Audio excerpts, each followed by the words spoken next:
Alarm pintu dengan adjustable timer. Di sini ada knob untuk pengaturan timernya, dan ini menggunakan Rotary lamp Sirine. Jadi ada lampu berputar dan ada suara, serta menggunakan heavy duty metal magnetic door contact dari ALBox MC521.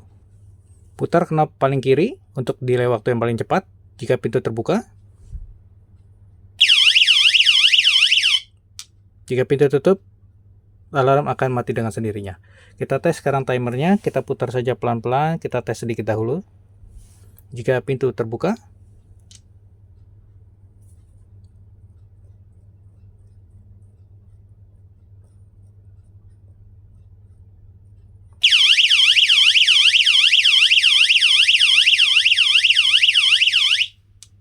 kita putar sedikit lagi untuk durasi yang lebih lama.